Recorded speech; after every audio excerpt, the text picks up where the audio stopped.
Morning mist lay over the Colorado foothills. Behind a small log cabin, Rebecca Stone worked the thin garden, pulling weeds from cold soil.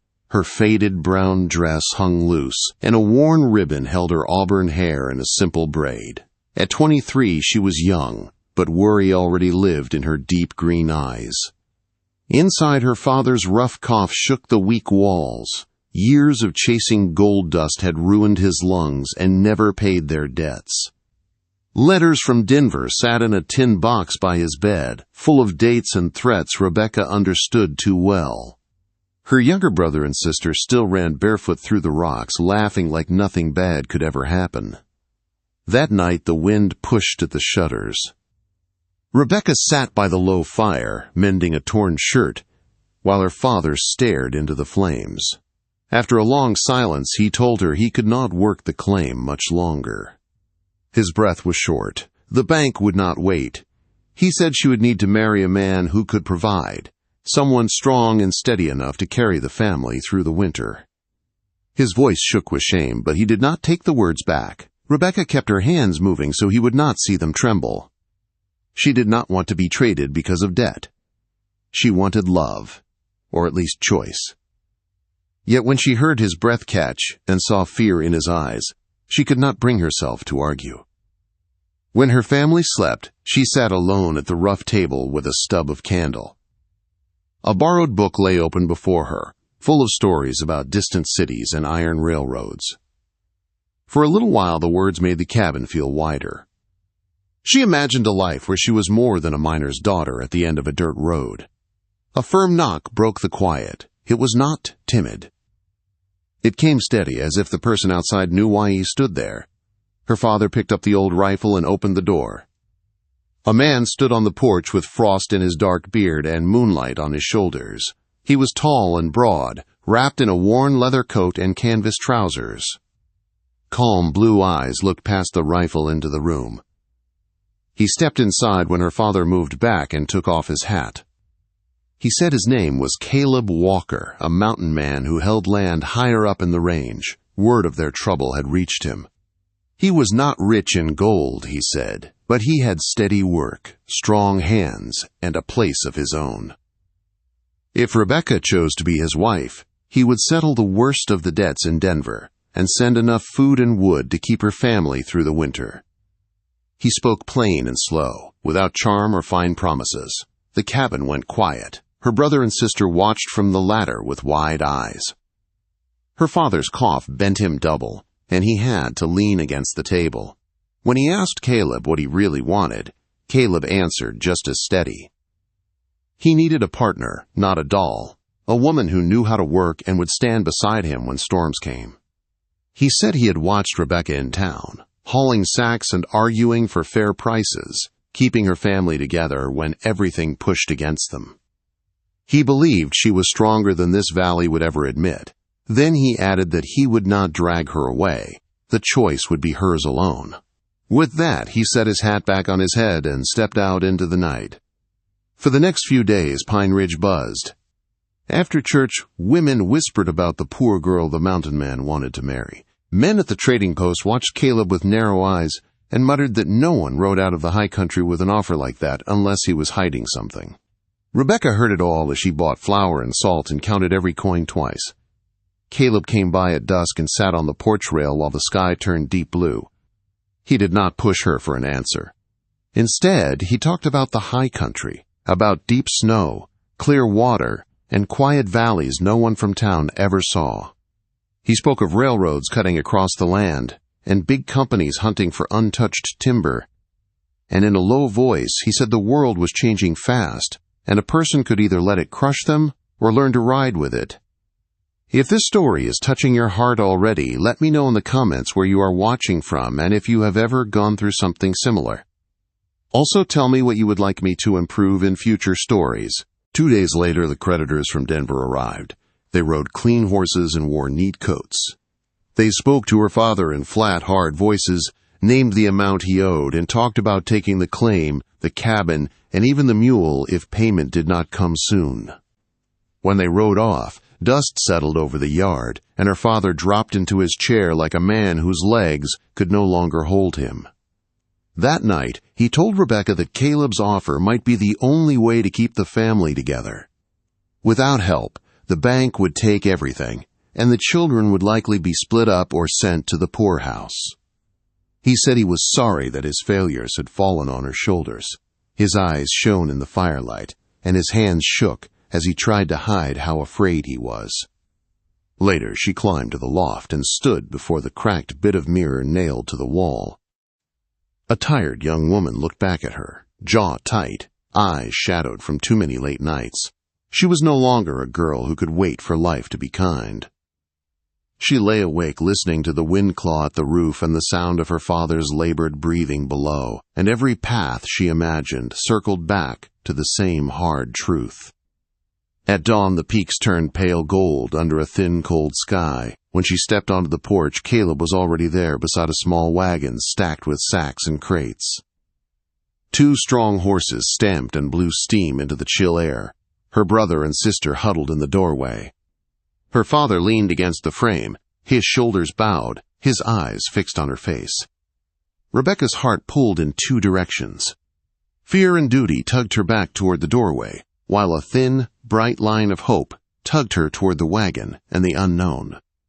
She walked down the steps until she stood in front of Caleb. His face was steady and quiet. He did not smile wide or look away. He simply waited for her answer. She told him she would go with him as his wife. Caleb nodded once, as if he understood what it cost her to say those words, and held out his hand. His palm was rough and warm as he helped her onto the worn wooden seat. The wagon wheels creaked as they rolled away from the only home she had ever known, the cabin shrinking behind them until it was just a dark shape against the sky. Ahead, a narrow trail climbed toward the high country. The higher they went, the colder the air became, and tall, dark pines closed in around them like watching giants. Rebecca pulled her shawl tight and stared at the distant peaks. She had married a man who seemed as poor as any miner, for the sake of her family and a small piece of her own hope, and as the wagon rattled deeper into the mountains and the town vanished from sight, a strange feeling settled over her, as if the land itself were holding its breath, waiting to reveal a secret about Caleb Walker and the life he was leading her toward. For 2 days, the trail kept climbing into the high country. The air turned thin and sharp, and every breath felt like it had to fight its way into Rebecca's lungs. Pines crowded the narrow path, and cliffs rose on one side like gray stone walls. Caleb guided the horses with an easy grip on the reins, saying little, his eyes always moving over sky, rock, and trees. They stopped beside a narrow creek to rest the team. Caleb built a small fire and a few careful moves, as if he could do it in his sleep. Rebecca sat on a flat rock with dry bread in her hands and watched him. He looked like any poor mountain man in his patched coat, but nothing about him felt careless. Every rope, every buckle, every step he took seemed neat and planned. That night they slept under canvas, stretched from the wagon to a pine. The stars burned cold above them. Rebecca lay awake listening to the horses shift and the fire sink to coals. Doubt pressed at her. She had tied her life to a man she hardly knew. But then she pictured her father's cough and her brother and sister curled together on their narrow bed, and she reminded herself that she had chosen this path for them. That choice still felt solid in her chest. On the 3rd morning, the land changed. The thick pines thinned into gray rock and scattered aspen, their white trunks bright against the slope. The wagon jolted and creaked over rough ground. More than once, Caleb climbed down to steady a wheel, or walked beside the horses around a sharp turn. A hard wind rushed down from the peaks, snapping at Rebecca's shawl and reddening her cheeks. She studied him as he worked. His coat was worn, but his boots were sound and strong. He spoke to the horses in low, steady tones like a man used to training good stock. When he paused to scan the ridges, his shoulders squared in a way that did not look like a drifter hunting work. It looked like a man checking on something that already belonged to him. Late in the afternoon, they reached a narrow pass between 2 walls of stone. The sky beyond it glowed a softer blue. Caleb drew the team to a stop. The wagon swayed as he stood there with the reins in his hands, not moving, not speaking. Rebecca asked if something was wrong. He said the roughest part of the road was behind them, but the next hill would change everything. His voice carried a tight edge she had not heard before, like a man bracing for more than bad trail. He clicked to the horses, and the wagon rolled forward through the pass. The trail bent around a cluster of twisted pines, and then the world opened. Below them lay a wide, hidden valley, cupped by steep slopes and dark timber. A clear river cut through the middle, shining in the late light. Even this close to winter, patches of meadow still showed deep green. It looked untouched, quiet, and secret. But the valley was not empty. In the center rose a great lodge, built of heavy logs and stone. Broad porches wrapped around it. Tall windows flashed as clouds moved across the sun. Smoke lifted from chimneys. Fences and barns spread out around it in neat lines. A drive swept from the front door toward the road where they stood. This was not the home of a poor mountain man. It looked like something from the stories in Rebecca's borrowed book, a place owned by someone with money and power. As the wagon started down the winding track, Rebecca gripped the seat. Her heart pounded. She had agreed to marry a man who claimed little. Yet someone who lived here had more than most town owners in Denver. She asked whose place it was. Caleb's answer came quiet and steady. The valley was called Winter Ridge, and the lodge was Winter House. He said it was his home, and now hers too. The words hit her harder than the cold wind. Before she could answer, a tall man stepped out onto the front steps. He wore clean work clothes and polished boots. He walked toward the wagon with an easy, sure stride. He greeted Caleb by name and said they had been expecting him and that everything was ready inside. In that moment, Caleb changed. His shoulders set, his chin lifted, and a calm authority settled over him. The worn coat stayed the same, but he no longer looked like a man asking for a place in the world. He looked like the man who owned it. Inside the front hall, warm lamplight shone on paneled walls. A huge stone fireplace roared at one end of the great room. Soft rugs covered polished floors. Heavy tables and deep chairs filled the space. Paintings of mountains and forests hung between tall windows. The air smelled of cedar, fresh bread, and clean soap. Rebecca walked in slowly, afraid to touch anything. Her hands were used to rough boards and chipped tin cups, not carved railings and smooth porcelain. A woman in a neat apron brought a tray with tea in thin white cups. Rebecca wrapped her fingers around one and almost did not drink, afraid it might break in her hands. When the servants stepped back, the room went quiet, except for the steady crackle of the fire. Caleb stood in front of her. For the first time since she met him, she saw fear in his blue eyes, not fear of snow or cliffs, but fear of losing what mattered. He told her there were things he had not said, not to trick her, he said, but because he needed to know who she truly was before he laid the full weight of his life in her hands. His true name was Caleb Winters. His father had built a timber company that owned forests, mills, and this valley.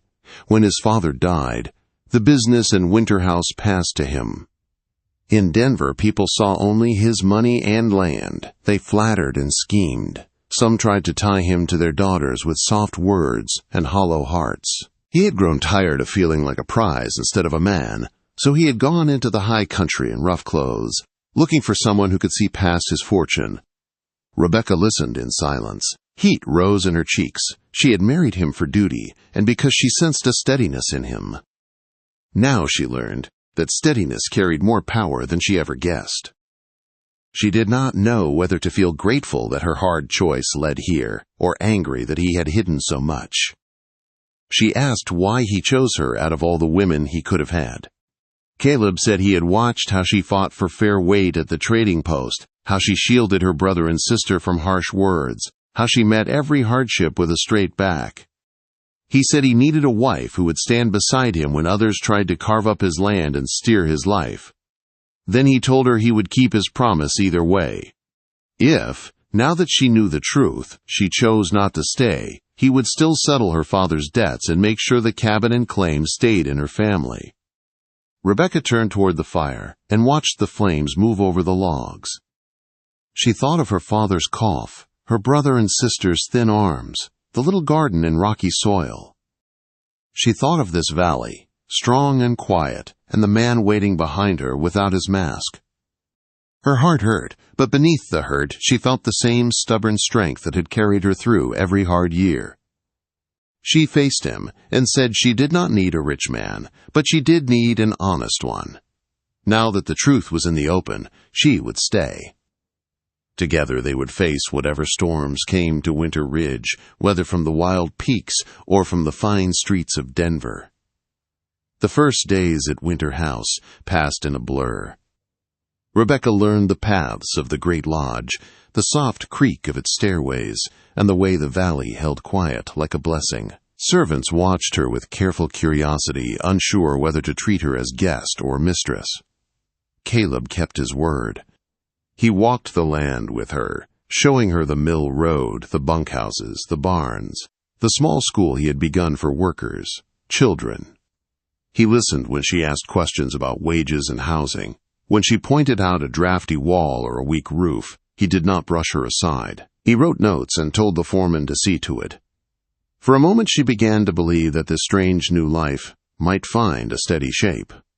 Then, one sharp afternoon, a carriage rolled up the drive with too much polish and not enough dust. Dark horses stamped on the packed earth.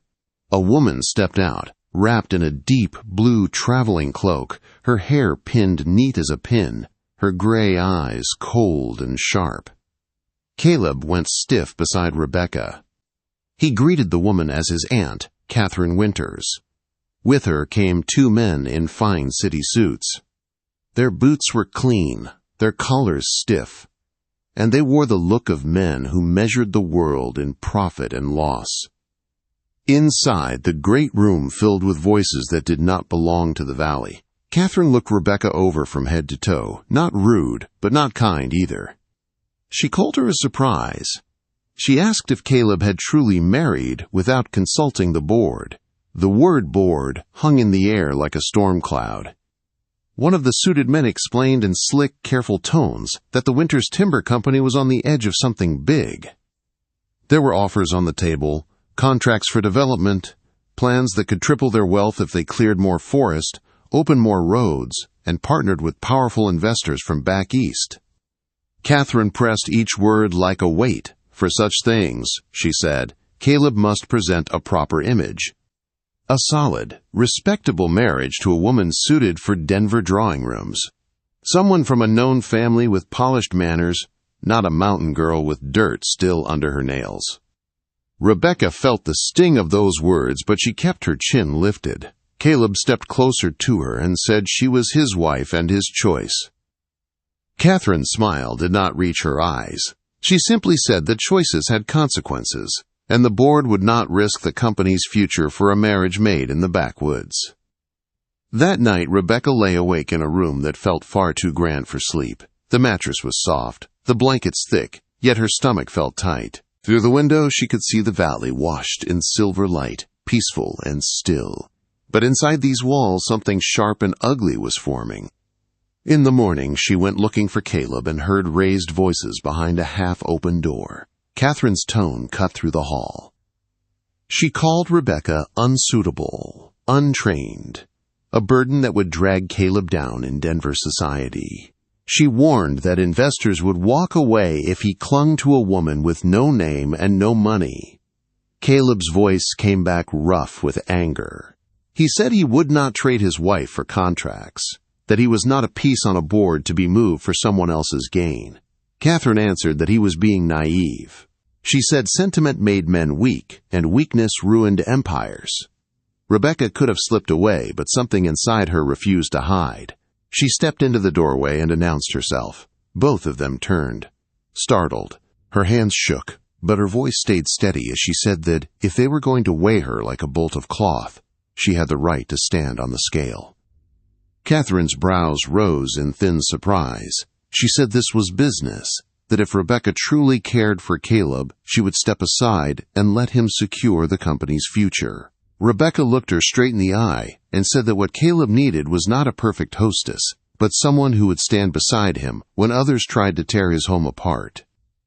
For a moment the room went very still. Caleb looked at her with something like awe. Catherine's eyes cooled. She said there was one simple way to see whether Rebecca could stand the pressure of Caleb's world. The governor's reception in Denver was 1 week away. All the powerful men and women of the territory would be there. If Rebecca could walk into that room, hold her head up, and not crumble under judgment, Catherine said she would at least listen. It was not a kind offer. It was a test meant to break her.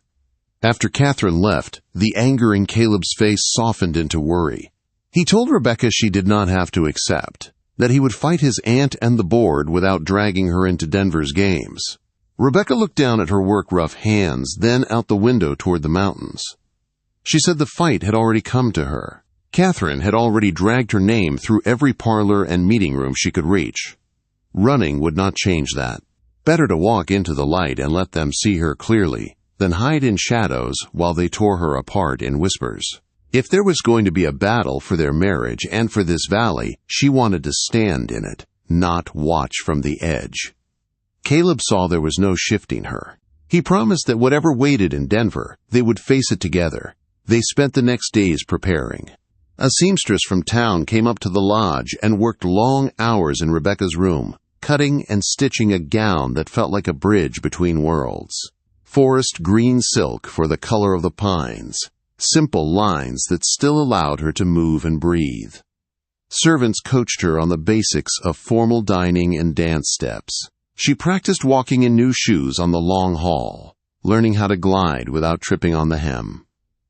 Caleb went over papers late into the night, studying contracts and board notes, mapping out how much power Catherine truly had and where their chances lay. When they finally climbed into the coach bound for Denver, the valley lay behind them in clear, cold light. Rebecca watched Winter House shrink against the mountains and silently promised that she would come back stronger. Snow streaked the peaks above them. The road wound down from stone and pine into rolling hills and fenced pasture. As miles passed, the wild gave way to farms, then to crowded towns.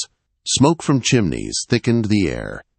Telegraph lines followed the road, thin black ribs holding up the sky. By the time the city rose ahead of them, Rebecca felt like she was entering another country. Denver was busy and loud. Wagons and riders jammed the streets. Brick buildings leaned over sidewalks.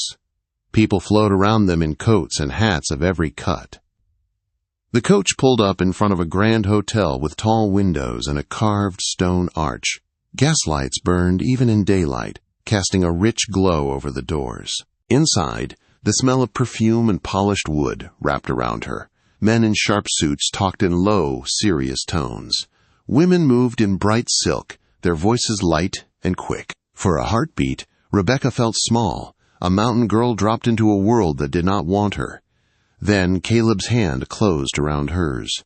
He reminded her that she had faced hunger and blizzards and men with cold eyes long before she ever saw a chandelier.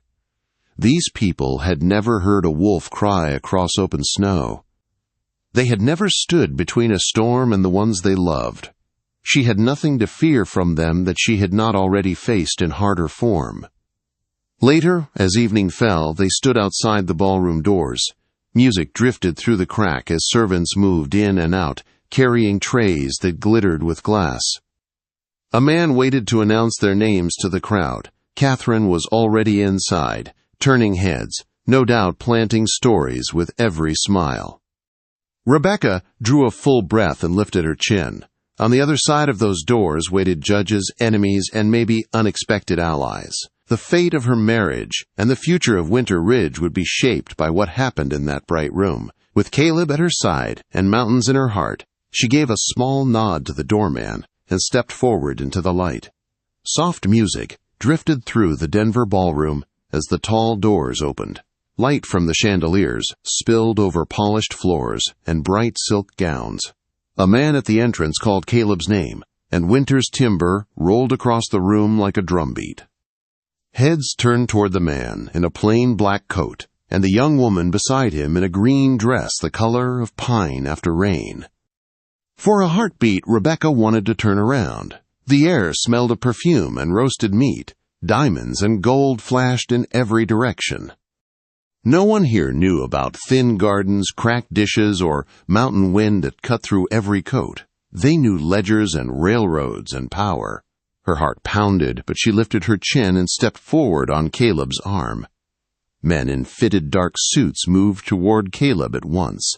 They pumped his hand and used his first name with easy smiles. Their eyes slid over Rebecca, quick and cool, weighing her and pushing her aside. She felt each look like a touch on her skin, but she kept her shoulders straight and met their glances without blinking. If she could face blizzards and hunger, she could face this polished room. Catherine appeared from the crowd, wrapped in deep red silk, gray eyes sharp over a smooth smile. She greeted Caleb warmly, then let her gaze travel over Rebecca from boots to hair. In a tone just loud enough to carry, she remarked that a mountain girl could be made almost presentable with enough work. A few nearby women smirked behind their fans, waiting for Rebecca to flinch.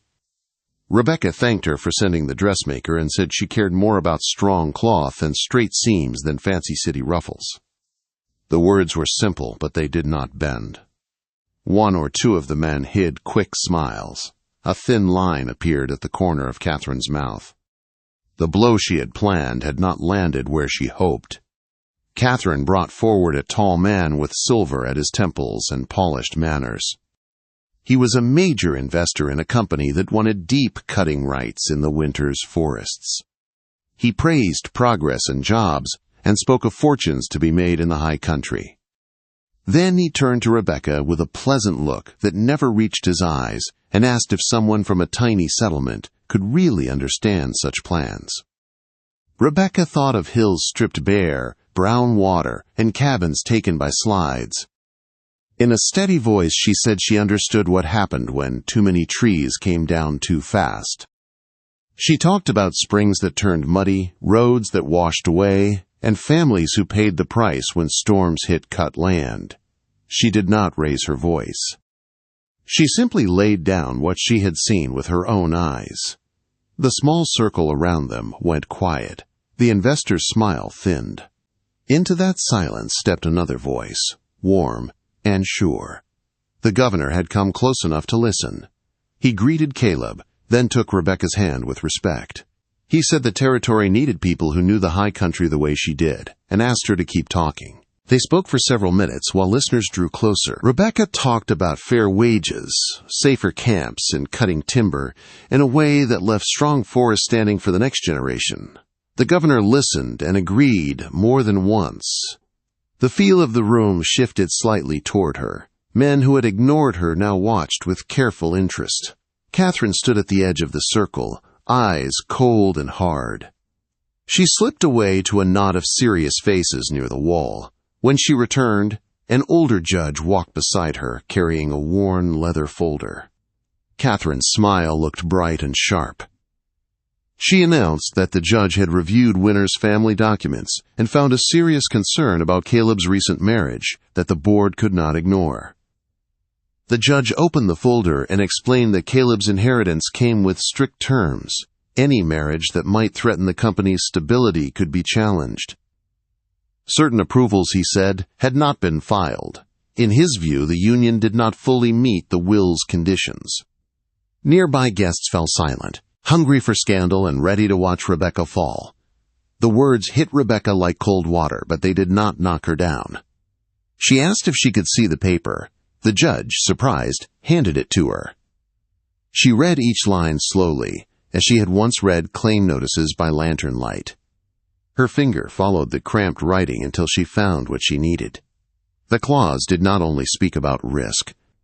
It also said a marriage could be defended if it strengthened the company's standing through public service to the territory and its people. Rebecca asked the judge to confirm that part. He did, less sure of himself now, his voice not quite as loud. She turned to the governor and asked if acting as a voice for mountain families and advising on fair timber laws counted as service in his eyes. He studied her for a long second, then nodded. He said he had already been thinking of such a role, and that her words tonight had settled it. Before the gathered crowd, he asked Rebecca to accept an unpaid appointment as an advisor on high country matters. A secretary stepped forward with a short letter bearing the territorial seal. Rebecca's hand trembled only once as she signed her name in careful strokes. The judge cleared his throat and admitted that her new standing removed any legal question the board might raise. Murmurs moved through the group.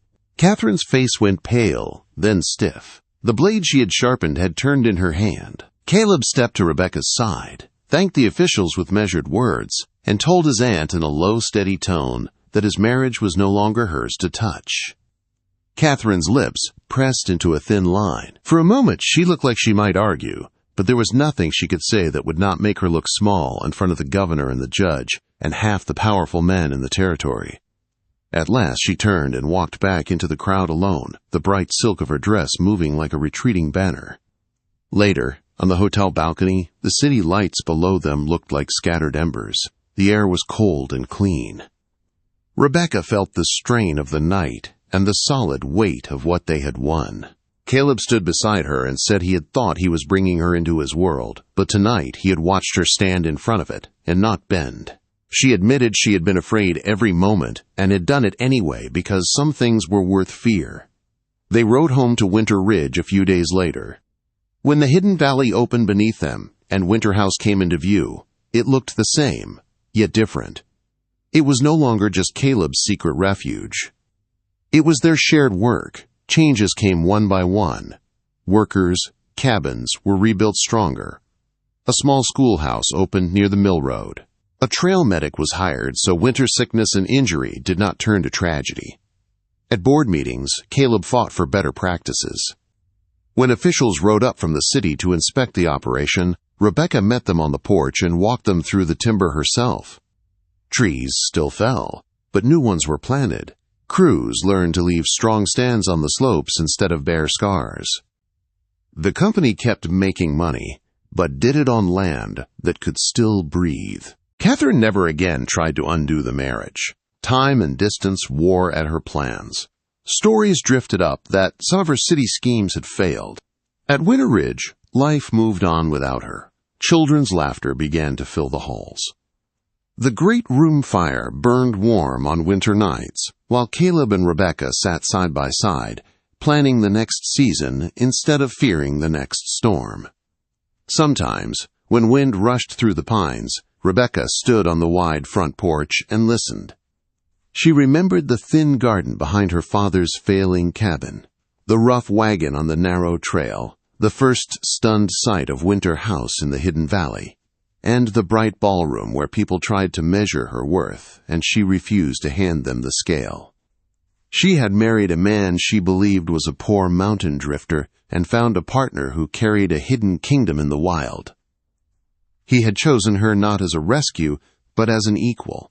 Together they turned a secret lodge into a living home and a hard business into something that could stand in the light. The mountains kept their silence, but inside that quiet, they built a life of courage, loyalty, and deep, steady love that no one could ever take away. If this story moved you, please hit the like button and subscribe for more emotional Wild West stories that will touch your soul.